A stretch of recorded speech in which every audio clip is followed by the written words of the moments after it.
mom's a chicken farmer. Alrighty, so we will continue with the various revolutions. We looked at the American, the French, and then we did the Haitian on Friday. Now, remember that it is the Haitian Revolution that kind of inspires some of the other Latin American countries to go about and seek their own independence. Now, other issues happen, and so we'll look at those as well.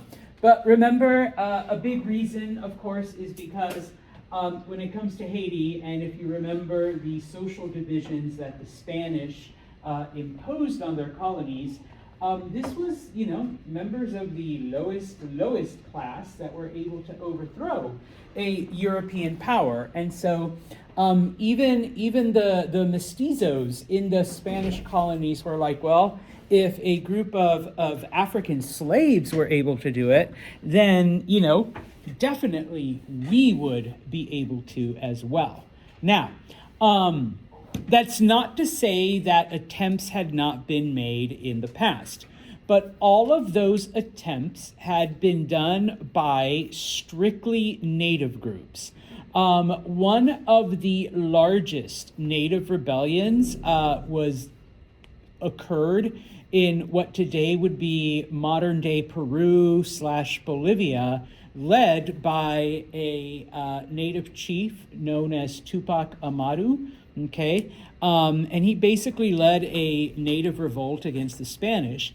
It ultimately failed, along with every other revolt that had occurred. So, okay, people really don't try after that point. Okay, but then, and here's where we kind of look back at the French. Napoleon takes control of France. And remember that Napoleon does, in fact, invade other parts of Europe, including Spain and Portugal. Okay? And so we will look at Portugal first, because they only had one colony, and that was Brazil. All right? The Spanish invade Portugal in 1807.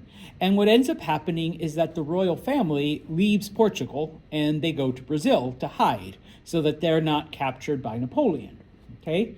Now, basically what the Portuguese king does is basically like, okay, this is our empire, and our capital used to be Lisbon, our capital city in Portugal, but now our capital city is Rio de Janeiro, okay? The center of the empire has moved to Brazil, okay? And someday we will get Portugal back, but for now we're happy living in this tropical paradise, basically.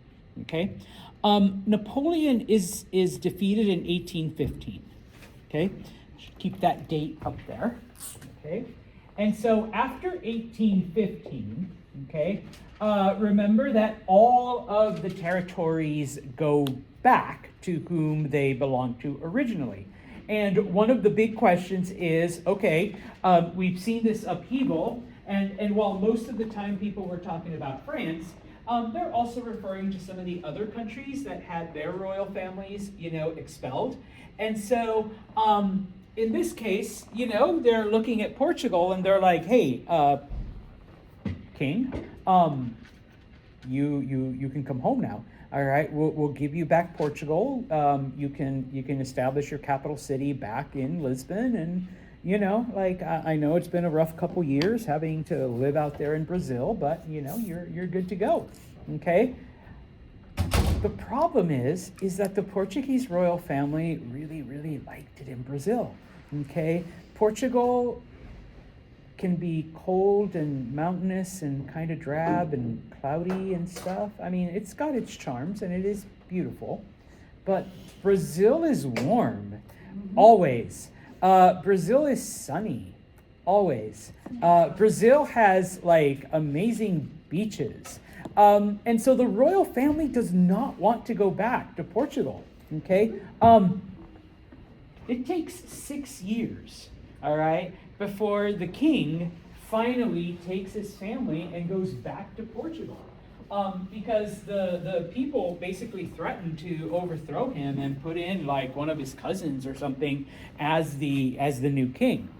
But what he does is he takes his youngest son, Pedro, who is not in line for the throne. Okay, he's one of the gonna inherit, and he says, okay, Pete, you're gonna stay behind. The rest of the family has to go back to Portugal, but you're gonna stay behind. And once we get back, you're gonna like put out this proclamation that Brazil is independent, and I will agree to it. I'll give Brazil its independence, and you can handle Brazil. I mean, basically, happy birthday, Brazil's yours. Okay, type of thing. Because during his time, because they were there for about 10 years. He's a native at that point. At that point, yeah, and he sympathizes with the Brazilian people, and he got to know them, and he's just like, what the fuck are we doing here? Like, we've totally upended, like, your lives, and like, we've done all this stuff, and we're taking advantage, and, you really should just, be your own people and whatnot. And so what ends up happening is Pedro, as the prince, declares Brazil independent. Brazil becomes a constitutional monarchy because they do ask the British for help in carrying out this process, and so they're like, yeah, we can help you out.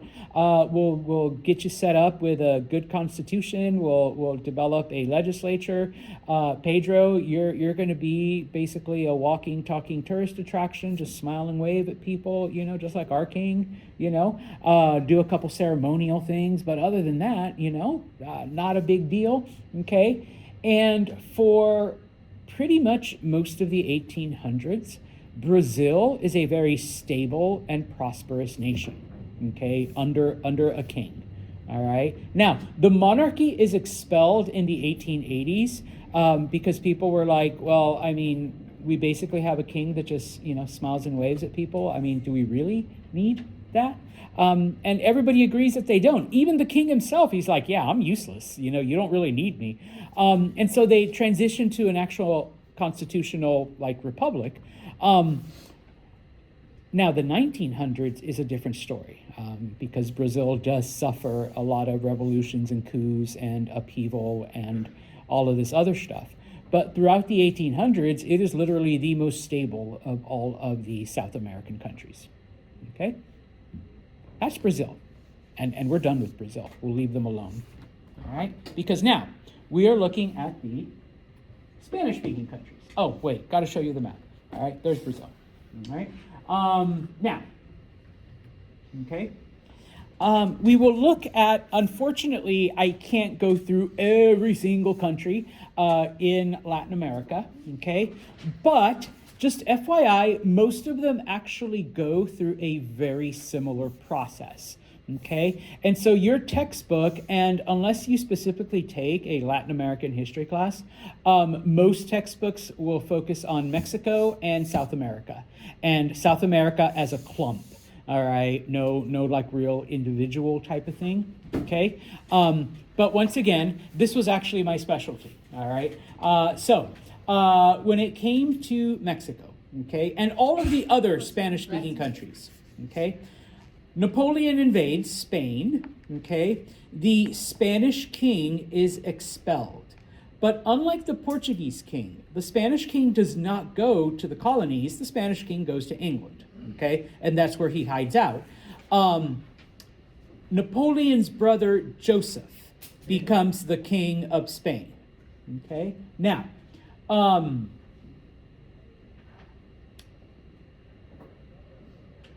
Joseph doesn't really care about the colonies because obviously, even though the Spanish are defeated and taken over, the Spanish people and remnants of the army do rise up in rebellion. And for about, most of the war, it's basically a guerrilla conflict. Okay, they're slaughtering the French. They're rising up against them. They're leading protests. All of this other stuff. And so basically, the colonies were left on their own. All right. Now, they do have a governmental structure. They do have a certain, setup. But what ends up happening is that many of the peninsulares go back to Spain to, handle things. Okay. And so the people that are left are the Creoles. Remember, these are white European. And the only difference between them and the Peninsulares is that they were born in America.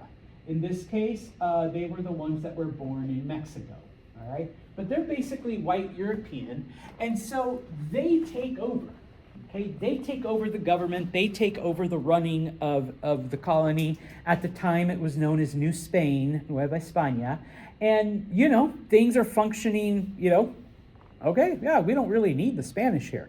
Okay, well, Napoleon's defeated. Okay, the Spanish monarchy is brought back, and the Spanish are like, all right, well, now that all that's over, hey, there's our colonies, and why are they acting like we don't own them still? Okay, so they try, okay, to take over the colonies. Okay. They try. But at this point, okay, the Creoles do not want to give up their power back to the Peninsulares.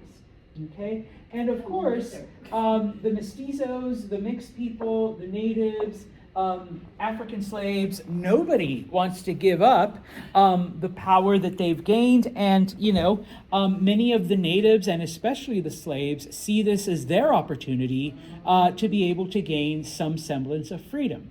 Okay? Now, between 1810 and 1813, there was a rebellion led by two Catholic priests, okay?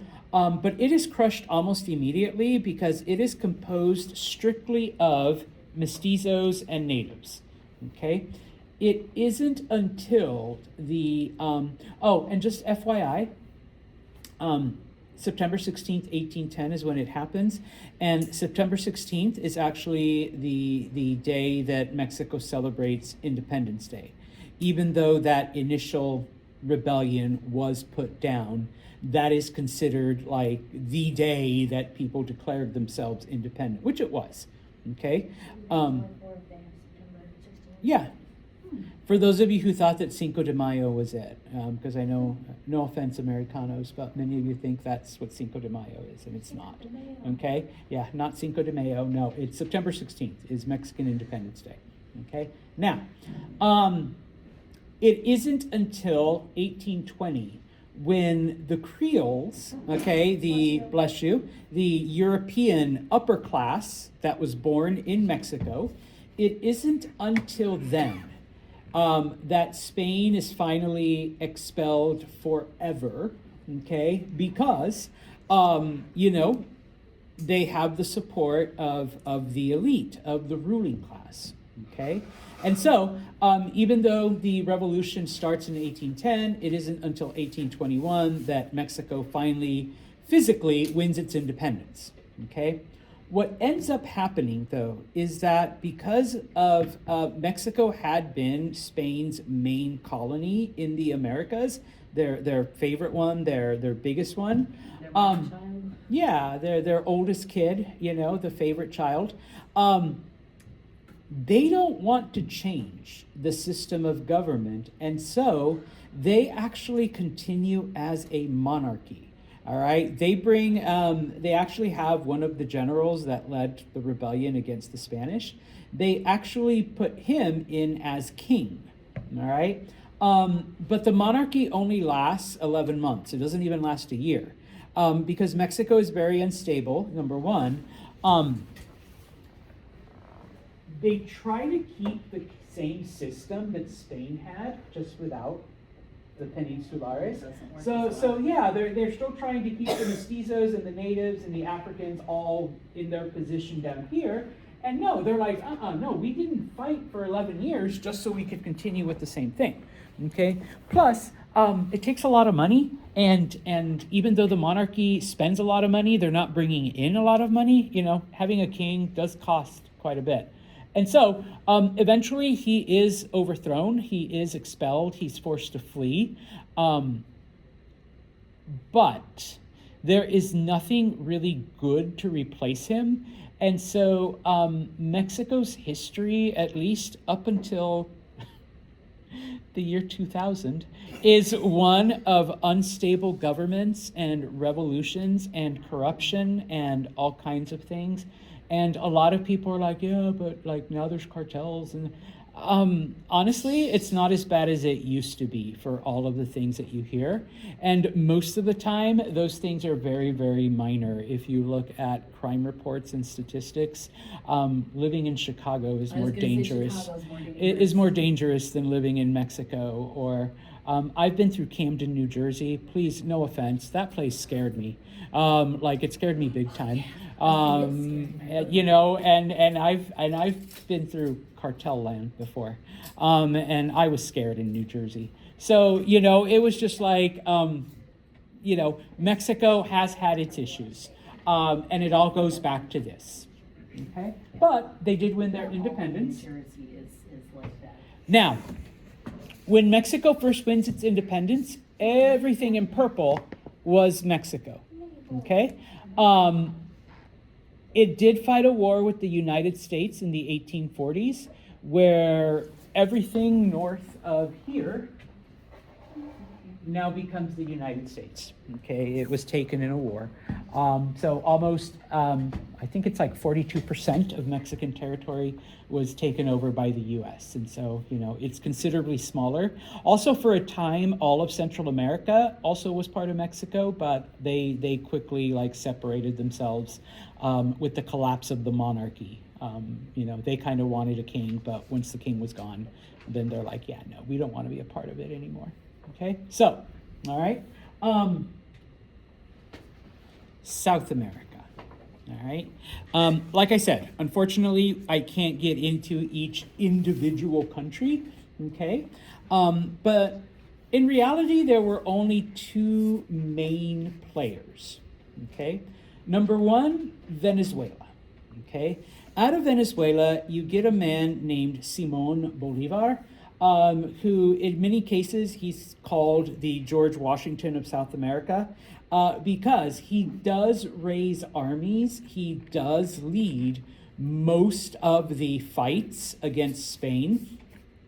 He is responsible for the independence of many of the countries in South America. Now, he was in fact a Creole. He had been born in Venezuela.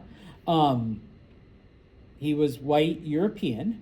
And so part of his education in his youth was being sent back to Spain, back to the motherland, and where he did, you know, he studied not only military stuff, but he was exposed to many of the ideas of the Enlightenment. He was present in Spain when Napoleon took over France, and he actually visited Napoleonic France and admired many of the changes that Napoleon brought about. That admiration kind of stopped when Napoleon invaded Spain. And so at that point, he returned to Venezuela because he saw this opportunity to free his homeland.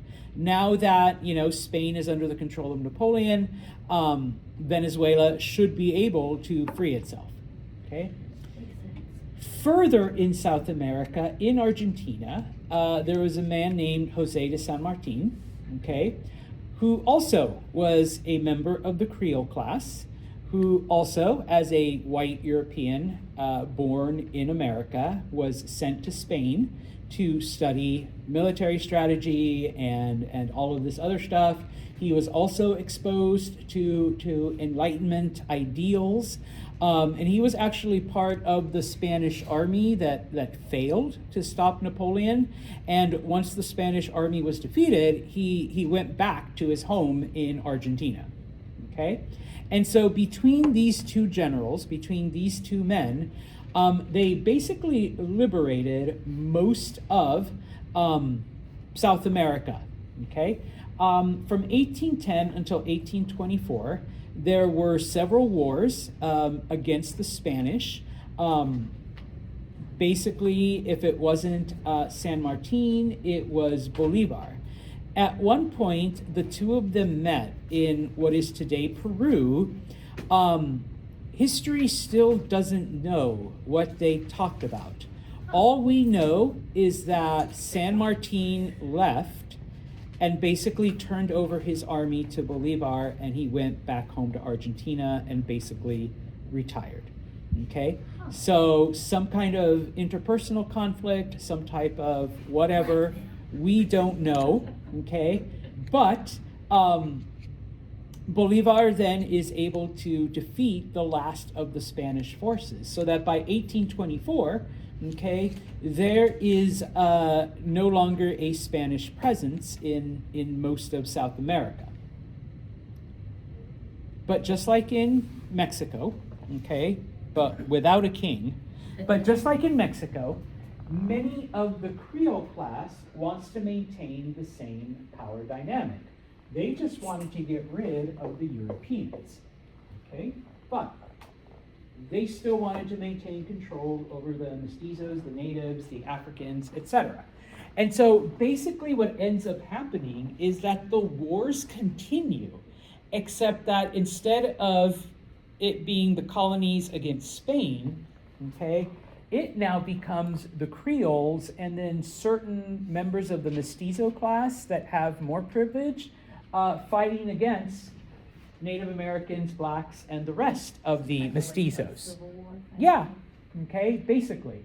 Okay, so throughout the 1820s, it's basically, these guys fighting to maintain control and keep it away from those guys. Okay, and honestly, it's one of the issues, one of the many issues that plagues South American society, even to this day in some places, where you have a European-ish, upper class trying to maintain a social order, and many times it's not considered racism but colorism, where lighter skin, lighter hair is considered to be better, smarter, more capable of leadership versus people with darker skin. Okay? Now, we do see various countries emerging. Okay? One of Bolivar's goals was to unite South America as one giant nation, the way the United States, because remember, each one of the 13 colonies kind of considered themselves independent entities, giving up that identity and becoming one giant state. And so that is what Bolivar wanted for the South American countries. Unfortunately, he is unable to do that. He is only able to convince Peru, Bolivia, Venezuela, Colombia, and Ecuador. Okay? The rest of them were like, no thank you. All right? We're not going to be a part of this shit. Okay? And so for a few years, you have a mega state known as Gran Colombia. Okay? But after a few years, regional differences begin to break things down. And no matter how hard Bolivar tries to keep Gran Colombia together, it does break apart into those individual countries. Okay? So, like, before he even dies. In fact, when he does pass away, he's hated because he was trying to keep these 6 states together, okay, as one giant country, whereas each of them wanted to go their own way, okay? Later, a lot of people blamed both him and San Martin, for bringing instability and for trying to perpetuate the system that kept these groups down. So San Martin was actually forced to flee. He moved to Ireland, of all places, and that's where he died. Okay, he never returned to South America. Bolivar was trying to go back to Spain, but he actually died before he was able to make the journey. So both of them. I mean, now they're honored. Now there's like statues and streets and parades and festivals. Kind of like here in America. But in the 1800s, they were in fact, disliked because they were blamed for what came afterwards. Okay, and so instead of one giant united South America, you have all of these individual republics that are basically unstable, number one. And number two, through much of South American history, through the 1800s and early 1900s, many local warlords basically controlled a lot of these countries, and in a sense, the wealthy maintained their power, and the mestizos, the natives, and Africans had to continually struggle and fight just to obtain basic human rights. Okay, and so it is one of those things that even in some parts, even up until today, still tend to afflict and many native groups are looked down upon and whatnot. Okay, so not quite the happy ending that everybody wanted, but by the middle of the 1800s, okay, these are the countries that you have. Most of them are in fact independent. Okay, the green shows the boundaries of what was Gran Colombia. For a while, the Central American countries united into one country, but then eventually around the 1840s, they broke apart into their individual countries that we know of today, Guatemala, Nicaragua, Honduras. Okay. Cuba was still a part of Spain. Puerto Rico was still a part of Spain. Okay, and there were some small islands like Jamaica and a couple other places that still belonged to European powers. And then along the coast, British Guiana belonged to the British. Dutch Guiana, which today is called Suriname, belonged to the Dutch. And French Guiana actually still is a territory of France. So you still had some minor European influence, but it was mainly in the non-Spanish, non-Portuguese areas. Okay? I think interesting that Venezuela is still split. Yeah, so anyways, moving on then. Because with the independence of the United States, South America, and with the transformation of France, okay, all of a sudden we begin to see then changes in economics, because these areas are no longer dependent on their mother countries. And as if we were studying American history, and I'm sure if you've studied it, you see that the United States during the 1800s becomes, from a teeny little, powerless nation to, a global power in the span of that time. So we begin to see all kinds of changes, okay? At first, obviously, it was the upper class, it was the elite, it was the merchants that see the benefit of all of these changes. But by the 1850s, we see even the average people, even the common people, things like sugar and coffee and that had, believe it or not, those were considered luxury items once upon a time. By the 1850s, it's common, all right? Even the poor, even working class people have access to sugar and coffee and different meats and wheat and all of this other stuff that once upon a time was reserved for the elite class.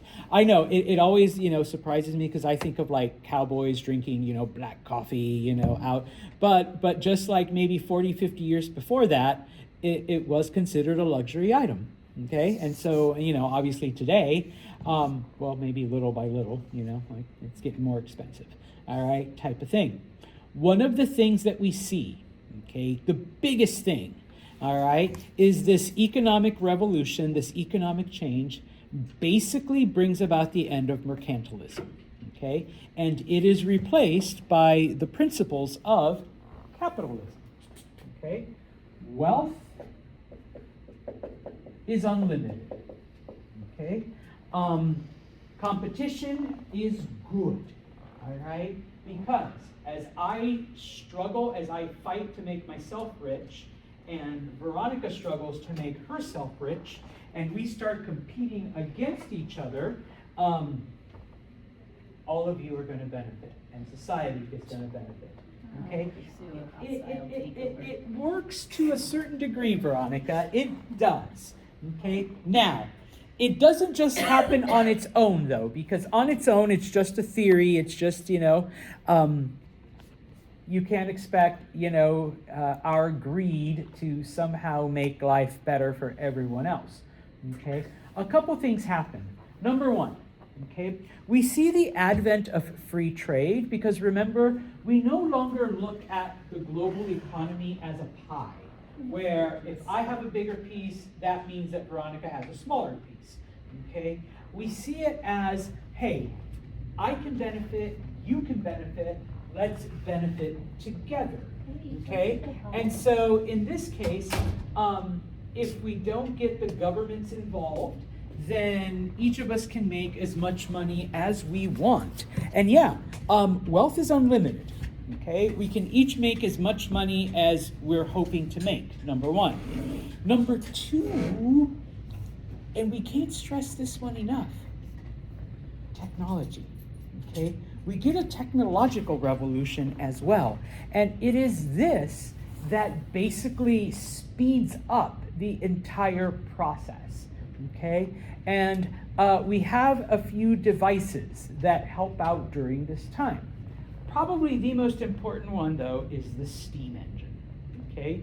Because not only is it used to power transportation, because we got to move our product from point A to point B, and now we're moving it faster, but two, we can power the machines that create all of these things. And so now we can produce all kinds of which means unlimited wealth. We can produce all kinds of products and get them out there as quickly as the people want them. All right? Now, okay? Obviously,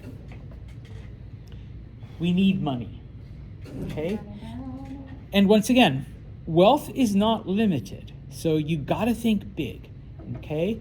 And so you bring in, this is one thing that they do take from the olden times, bring in investors, bring in governments, bring in private people, okay? And have them pool their money, okay?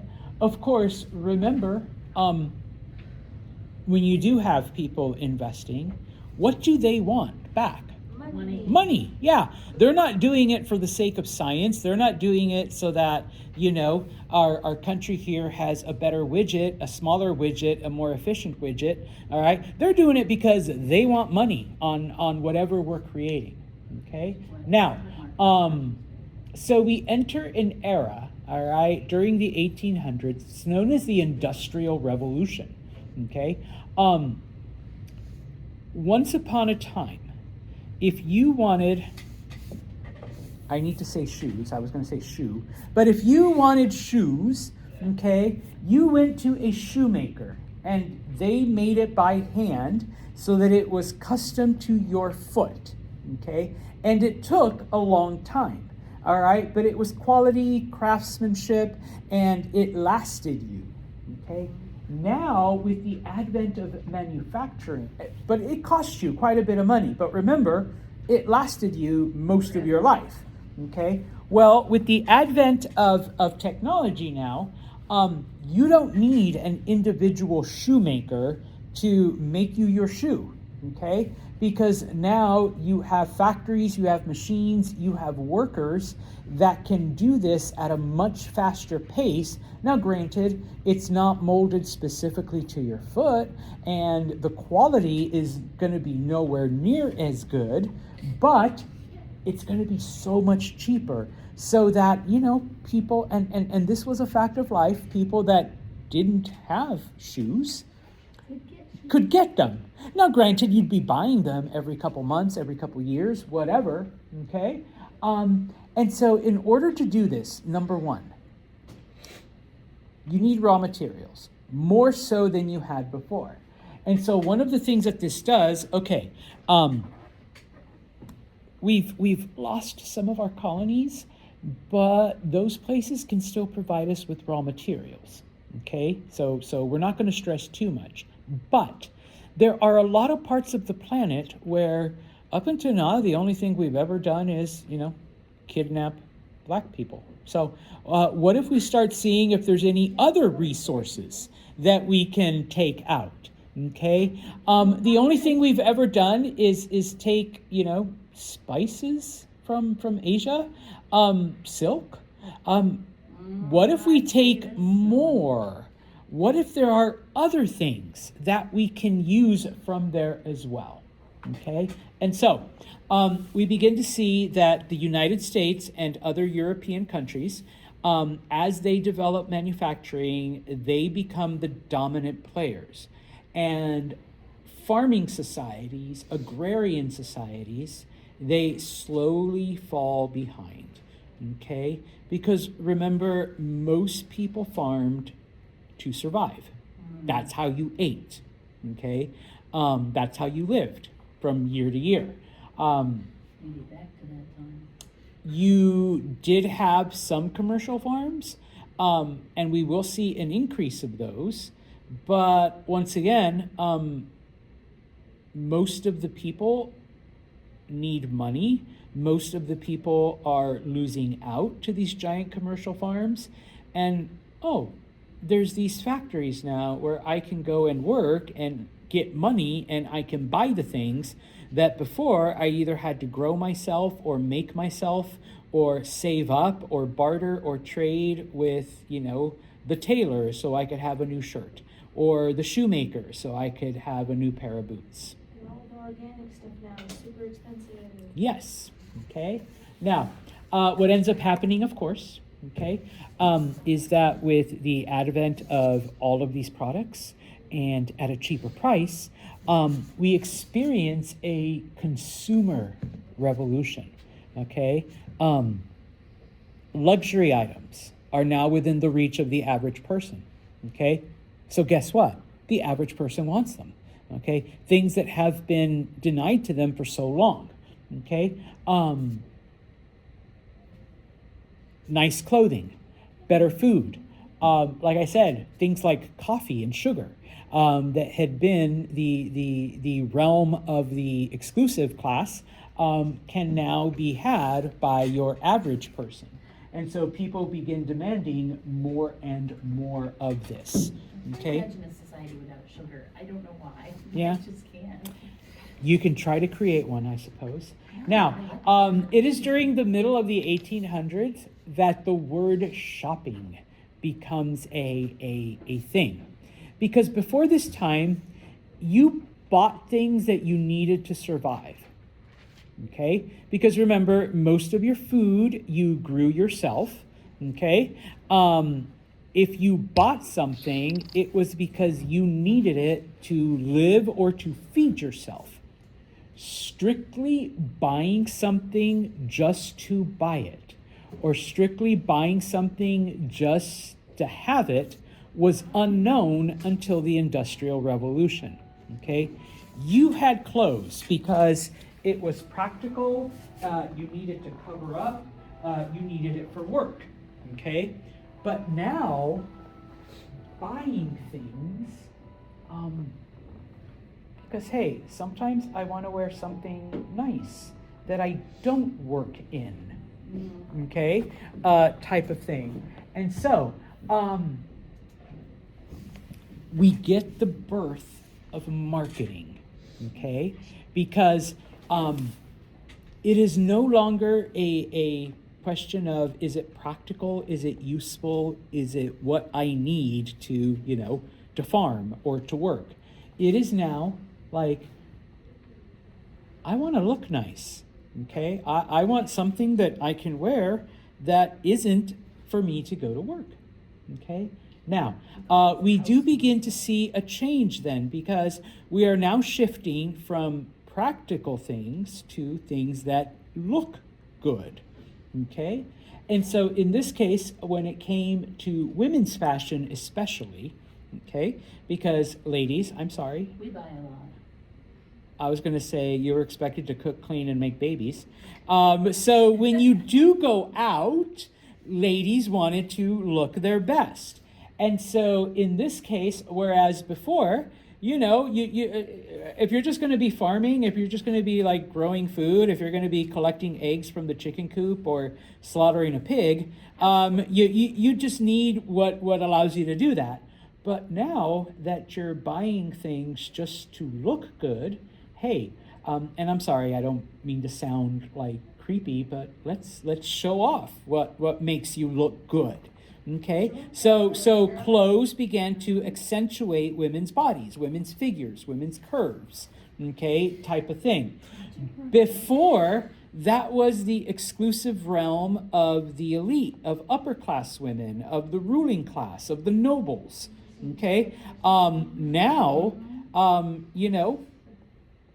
Mackenzie, the farmer's daughter, who would just wear her frumpy dress to go milk the cow, sorry, Mac, now can wear something that makes her look nice and makes her feel good about herself, type of thing. Okay? And of course, yeah. Is this corset time? Yes. Okay. Yes. At least for more women. Because once again, before it was the realm of the elite and the upper class. But now, yes, we're going to force Mackenzie into a corset, and into all of those things to show off, all right, type of thing. Now, of course, before it didn't matter how dirty or whatever you got because it was meant to be for work.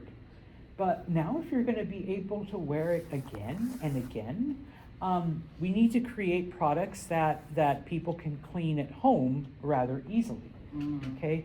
Oh my gosh, and the other thing that gets invented during this time, I know we don't really think of it today, but underwear, okay?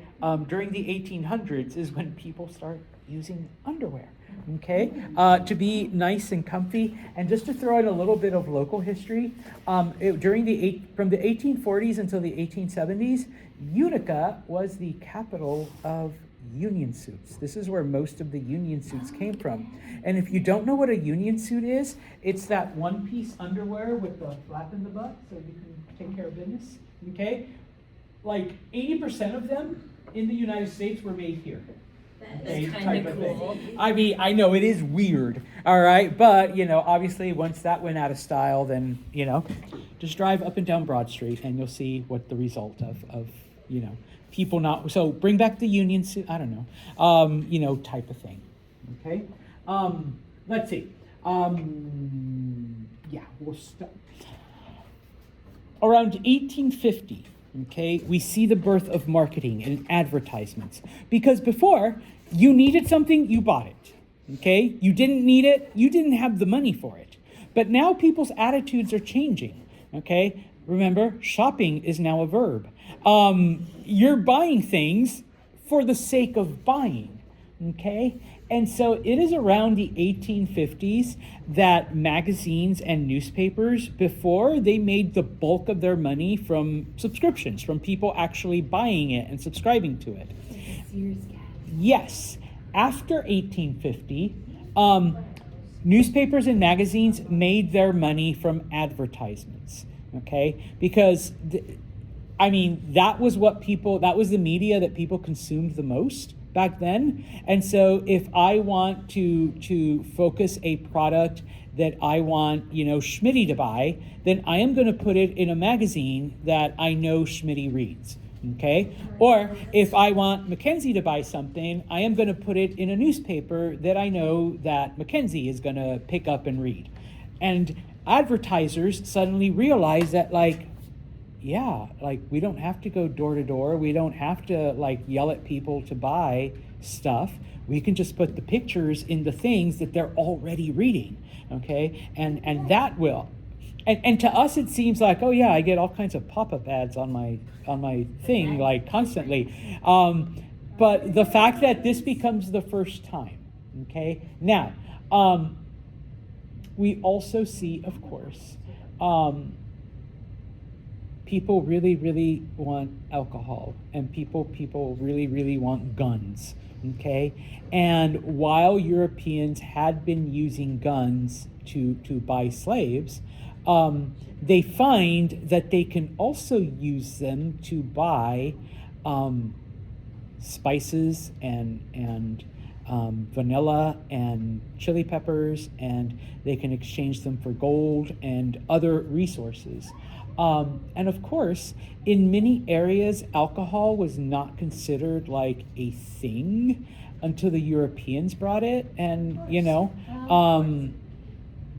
for some people, I'm not trying to make light of it, but for some groups, for some people, it is addictive. And so once certain native groups became addicted to alcohol, then that's what they were willing to trade. You know, the gold, the silver, the spices, the vanilla, the cardamom, all of the things, in order to get more of this alcohol. Okay? And so when it came, well, alcohol is pretty simple to, you know, sell and market. Had it forever, beer and wheat. When it came to guns, though, okay, here's where we see then capitalism kind of, you know, really taking off, because more and more people want them. More and more groups will accept guns as payment for whatever product, you know, Europeans want to take. And so in this case, we see gun technology during the 1800s drastically improve because each country wanted access to the cinnamon that was in Schmittyland. Thanks, Schmitty. And so, you know, the British show up with a rifle, and Schmitty says, fine, I'll take those rifles, take all cinnamon. But then the French show up with a better rifle. And Schmitty says, ooh, hold on a minute, Brits. I want those, okay? And so each side now, and I guess this is where capitalism kind of works, because, you know, getting a better product, getting a cheaper product, because both me and the French want the cinnamon that Schmitty is selling. Okay, and in this case, then we see the demand and the improvement. And I'll stop with this, okay, because pretty soon England becomes the #1 place. Birmingham, especially, becomes the gun manufacturing capital of the planet for about 20-25 years. Okay, because the British are constantly improving their weapons, not just for their own conquest, because now they are able to use them as payment to buy all of these raw materials that they're going to use to create, you know, and we'll talk about all of the things that get made during the Industrial Revolution, #1. #2, okay, after the Napoleonic Wars, remember, Latin America and in a lot of places, the governments are unstable. We do have a lot of civil wars. We do have a lot of conflicts. I am so sorry. I cannot get into all of them as much as I would love to explain every single like armed conflict that happens in Argentina or that happened in Venezuela or Central America. But you need guns to fight these, okay? And so the British found this huge market for their weapons, okay? And so it was good for Europe, you know. They were able to exchange these things for raw materials, for spices, for gold, for whatever, okay?